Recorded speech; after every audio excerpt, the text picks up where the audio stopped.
Thousands of innocents have been killed in the ongoing conflict between Israel and Palestine. However, the barbaric attack by Hamas comes amid the backdrop of a long-standing history of conflict over land and independence between the two. As Israel continues to conduct airstrikes on the Gaza Strip on day 8, the IAF has dropped about 6,000 bombs against Hamas targets. As per the big updates, Israel has ordered the evacuation of 1.1 million Palestinians to southern Gaza in 24 hours. We are providing minute-to-minute updates on Ritam. Today we have a very special guest speaker with us, Abhit Iyer Mitra. He is a senior fellow at the Institute of Peace and Conflict Studies.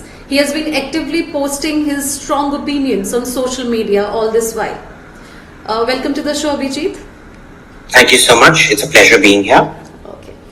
So, Abhijeet, as you know, this isn't the first conflict between Israel and Palestine, and it might not be the last.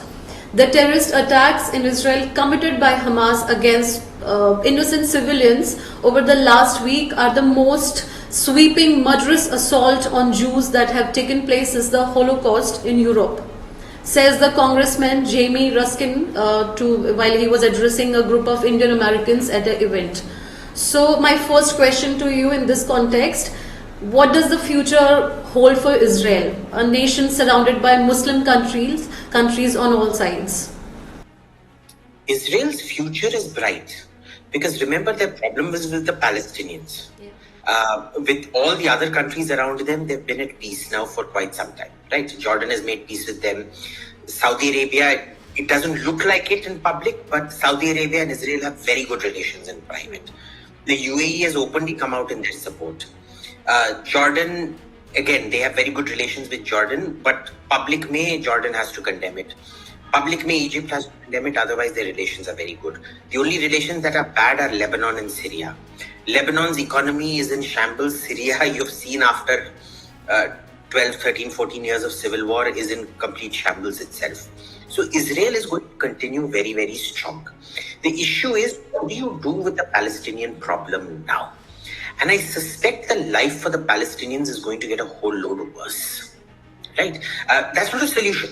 That's never a solution because it just buys you time for the next 20, 30 years till the next big attack happens, which might actually be even worse. But, sometimes that is all you can do. Sometimes in a marriage, you have to admit that, divorce is the best option. And going on fighting over your kid, unfortunately, is the best option. We're all adults and realistic. Not everything ends like a Disney fairy tale where, prince and princess marry and it's happily ever after. Correct. Okay, so my next question, since we have all been following the war very closely, the world has witnessed the brutality of Hamas. Innocent kids have been killed, and Israel has vowed to eliminate Hamas entirely. But you think this is the path to lasting peace in Israel, and you think that it could, it could potentially create more adversaries against Jews worldwide? Look, I think we're all seeing a huge increase in anti-Semitism, and that is worrying a lot of Israelis in general. And, the campaign that is going to happen, a lot of kids are going to die because, 50% of Gaza's population are children. They have a birth rate of close to 9, which means every house has 9 kids. Now it's down to 4, but in the 90s it was 9, so you can imagine the youth bulge out there. The median age is 18. Hindustan ka median age is 28, right? So it's a huge difference, much younger population. So it is going to lead to a very significant rise in anti-Semitism. We're going to see that over the next 5-10 years as the effects of what is going to happen in Gaza over the next few months plays out, number one. Number two, it's important to realize that they are not going to be able to finish Gaza in this campaign. Finish Hamas in this campaign. And there's a reason for it. You remember what America tried in Afghanistan. They went on fighting the Taliban in Afghanistan, but the entire Taliban leadership that was based in Pakistan, or in fact, run by the ISI out of ISI headquarters, the Americans could never target. Now, Hamas's leadership is disaggregated across the world. Mostly they live in Doha, in Qatar. Nobody lives in Tehran, but some live in Turkey. Their leader lives there. The leader is also three of their leaders, they're big leaders, and about 10, 12 other big leaders live in Doha, and one or two live in Cairo. But mostly it is Doha, followed by Turkey, followed by Lebanon, followed by Egypt. That is where the main things are. Now, Doha, Qatar, is a treaty ally of the United States. An attack on Qatar equals an attack on the United States. How are you going to get rid of the leadership out there? And Doha has pretty much bought so much. The Democratic Party is in Doha's pocket. Okay, you look at, they invest heavily in these left liberal channels. And Al Jazeera is one of the gold standards of Muslim reporting and considered the gold standard of Muslim reporting in America and all of that. They've invested heavily in these left-leaning think tanks like Brookings and whatnot. I would say about 10 to 15% of the staffers of the Biden administration would have probably in some form or the other received funding from Qatar. So what are they going to do? So this is problematic. They won't let you go after the main leadership. Turkey will not let you go after the main leadership. No country will let you carry out a reciprocal attack on their territory. So, आप सांप के बच्चों को मार रहे हो, but you're not killing the snake itself. Correct. You're killing baby rats. That doesn't solve the problem of killing the mother rat. Yeah. Where is the plan to kill the mother rat? Right? You're still attacking, in many ways, it's like if you get jaundice and you're yellow, the doctor isn't giving you treatment for your liver. They're giving you treatment. They give you, Chanel or Christian Dior ka makeup powder compact, saying, "Beta, you're looking a bit yellow. Apply white powder on your face." I mean, how do you solve a problem with that? So I don't see this solving the problem at all. Which brings me to the next question. Speaking of Americans, the United States is currently under democratic leadership, and Biden is showing full support to the Israelis. Democratic leadership has historically have not been as supportive as Republicans. So how do you view President Biden's pro-Israel stance overall in the current political landscape for United States? See, it's convenient posturing, and that's it. It will be he will pull the plug when he can. This is a very similar phenomenon you see between Indians and Jews, Hindus and Jews in America. That the Republican Party supports India more and Israel more, but the overwhelming majorities of Hindus and Jews in America tend to be Democrats, vote for Democrats, even though the Democrats spew the most horribly anti-Jewish and anti-Hindu theories. And in fact, it is the Hindus and Jews of America that are the cheerleaders of wokeism out there. You look at every woke movement, about 30% of them will be Jews, 20% will be Hindus, and the remaining 50%, Black Lives Matter mein aap dekh lo. 30% will be Jews, 20% will be Hindus. Are we black? No. Are you black? No. But they will be there supporting all this nonsense. And the remaining 50% will be black people. So see, there is a fundamental contradiction in that vote bank, the Hindu vote bank and the Jewish vote bank over there. Biden has to appease these vote banks because right now the Jewish vote bank is very, very angry. That's a struggle. Their normal wokeism has, for now, in about 2 weeks, their wokeism will be back. Once pictures start coming out from Gaza of more children dying and things like that, they will also turn on Israel. But till then, he's going to posture. But this whole thing starts with Bill Clinton. That is where the history of it begins. What happens is, Bill Clinton doesn't like Netanyahu. Because Bill Clinton's belief is, and remember, Bill Clinton became president immediately after the USSR collapsed. USSR collapsed under George Bush, but George Bush lost that election. That was the 1992 or the 94 election, I forget. And so it was Bill Clinton who got the George Bush Sr. It was Bill Clinton who presided. Now, when you won a war, there is this feeling of triumphalism. You're the only superpower left. Everybody should listen to me. And in those days, China wasn't very powerful. China was still emerging at that point of time. China was where India is today. So what happened was he decided to impose his worldview on every other country. He bombed Kosovo, he bombed Serbia, he bombed many countries in order to impose. America will tell you what the solution is. You people will not make your own solutions on the ground. He tried this with Israel and Netanyahu pushed back against him. Since then, huge parts of the Democratic Party start hating Netanyahu and Israeli policy under right-wing governments. Right? Now, when George Bush Jr. comes to power after Bill Clinton, he reverses that policy. But then again, remember, hatred in the Democratic Party is still there. And when Obama comes, Obama becomes the most viciously anti-Israel president around. He actually brought this mindset within the bureaucracy of America that Israel is an enemy. They were cut out of all the intelligence sharing. In fact, the Americans started spying on the Israelis. They would use their base in Cyprus, the joint American-British base in Cyprus, to hack into Israeli drones to prevent them from attacking the Iranian nuclear reactor. Right? If there was ever a plan, precautionarily they took this away.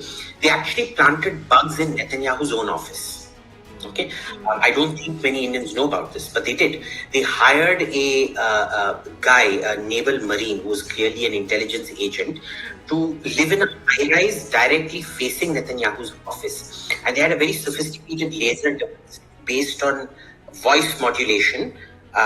And the way it affects that very fine laser, it can predict what's being said. So all kinds of fancy technology they put to spy. There was a complete break between Israel and America, right? Which then again improved under Trump, and you saw how much peace Trump brought to the region. He did more for peace than the last, 50, 60 years of American presidents have done in the Middle East. Now Biden comes in. I don't think, because, we don't read Hebrew, we don't realize how much gali galoch the Israeli cabinet have given Biden. There are serving ministers in cabinet who have called Biden a terrorist and a terror overground worker and things like that. Right? Yeah. But now they won't talk about it. But because they don't talk about it now, don't think Biden doesn't have that at the back of his mind. Correct. Waiting screw Netanyahu and Likud over, he just won't do it. They've managed to catch Israel and Mossad off guard, and initially they killed 1,300 civilians. There were rejoicing also among Hamas terrorists that maybe, and their supporters also, by the way, worldwide, during the first few hours of the war. However, the way Israel is now retaliating in the kind of aggression and 6,000 bombs in 6 days, targeting 749 buildings in just a night. How do you think this unprecedented counteroffensive, how do you look at it? I think this counteroffensive is a mistake. I'll tell you why. It's because it's born of rage. Yeah. You should never enter a fight because you're angry. You should enter a fight when you're sure of winning. They're very angry. They want immediate action to settle their bloodlust. I don't think they've thought things through, and I'm quite worried about the direction that this campaign is going to take. What we're going to see is, as I understand it from the military deployments and satellite imagery, is that they're going to divide Gaza into 3 zones. They're going to sanitize the north first, then they'll move to the center, and all the people displaced from the north will be moved back up north. But when that happens, before moving, they will check everybody to see if their hands, if you fired a gun residue, it doesn't matter how much you wash your hands and things, the gun residue will last on your hands for months. It doesn't go. And it can be detected. So they will be able to figure out who has handled explosives or whatever when people go up north again. They'll do this in the center and find, Hamas knows that it'll get caught. I suspect there'll be a rat trap right at the south where a whole bunch of Hamas guys will get caught. They are moving towards south, right? They are moving. They're trying to move towards the south, but Egypt has blocked off this. Egypt also, of course, refusing to allow refugees in. The worry is if they all leave Gaza once, Israel will never let them back in. Okay. Right? We don't want Gaza. Gaza has been very problematic. It was under Egyptian control till 1967. And when the 79 peace deal was signed, Egypt literally said, please don't give us back Gaza, you keep it. And the Israelis were like, oh yeah, lovely. They're actually giving it to us. They didn't realize that in the wine glass, they had added a little drop. Right?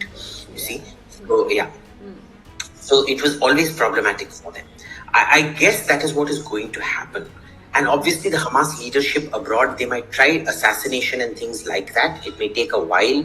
It may fructify after a point of time. But see, the thing is like, when Osama bin Laden was killed, he was no longer relevant to Al-Qaeda. Correct. So his killing actually didn't really achieve much. That raises another question, yeah. Yeah. So by the time Khalid Mashal and Ismail Hania are killed in Doha, their relevance to the system would have been, because, they're now so scared of assassination, they'll cluster themselves, bunker themselves. They won't have the ability to control the organization. True.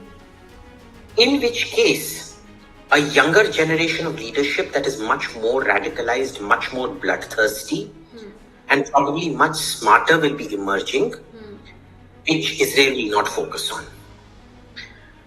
In their focus on Ismail Hania and Khalid Mashal and people like that. You get scarier than this one, what they are doing right now. Yeah, probably. That's a bigger threat coming up. A bigger threat coming up, yeah. And that's what I suspect. Okay. So as we can see, this is not just a war on the ground. It's a bigger propaganda war going on. Hamas supporters sitting in our country justifying the brutal killings of Israeli children and women, raping of the women, amplifying the propaganda from Gaza, as you mentioned in one of your tweets also. So how to fight this war? It's very important that we understand that, people like this fact checker and his cohorts, they operate exactly like Hamas. What does Hamas do? It hides behind Palestinian women and children and puts them in harm's way. And those people can't speak up and say, get out of my house because Hamas has an AK-47 pointed at their child. Okay? That is the situation Indian Muslims are in. We make this big mistake in saying, oh, Indian Muslims are supporting Hamas. They're not. There is a whole bunch of these so-called elite leadership Ashraf Muslims and some non-Ashraf Muslims who are desperately trying to become Ashraf Muslims through association. I think, that I'm talking about is too black to be an Ashraf, but he's trying to whiten himself. He's trying to whitewash himself through association and enter the leadership ranks. He's in fact blacker than my black Labrador, but it is what it is. We need to understand, do not allow congregation. When you lack nuance, you unite the community. They don't unite. You have to exacerbate the fact that these Hamas overground workers like Fact Checker and his ilk and the journos who are supporting terrorism are clearly separated from the community and then targeted ostracization and financial punishment doled out to them. There are lots of ways of doing that. But it is very important. Divide and rule, divide and rule, divide and rule. We need to learn from the Brits and we need to learn from the Qataris to divide and rule. Do not unite. Just because you feel something gutturally, it may not be true. We have seen some people on this social media go after them. See to it their contracts. You can go to the registrar of companies and find out who all have donated to these things. Start doxing. But there is another threat. There have been trends going on. What do you say about that? There have been trends running since the war started. Yes, there have been trends running. And, the thing is, this is not something we can do because this is something the government has to get in touch with. Exactly. Twitter and find out, or Facebook or Insta or whatever, and find out who has been running these trends, because we don't, Twitter won't respond to our requests for who these people are. That is a governmental thing. And it's surprisingly the person who's acted on it is the government of Karnataka. There was a guy who was putting out all this crap, and he had his WhatsApp status was showing something fake of Palestinian kids being killed. It was the Karnataka police that called him in, and they got a written statement from community leaders saying that he would not be spreading all this propaganda and things like that. So I don't know how to deal with them, but thank you so much for your time, Abhijeet. The way Israel is retaliating now appears to be an unprecedented counteroffensive. The Israeli Air Force has struck 6,000 rockets in just 6 days, resulting in the flattening of cities in Gaza, cutting off water and electricity supplies. Gaza is literally choked. While the second group of 235 Bharatiya nationals from Israel arrived at Delhi airport on Saturday morning. Stay tuned for all the latest updates. Namaste.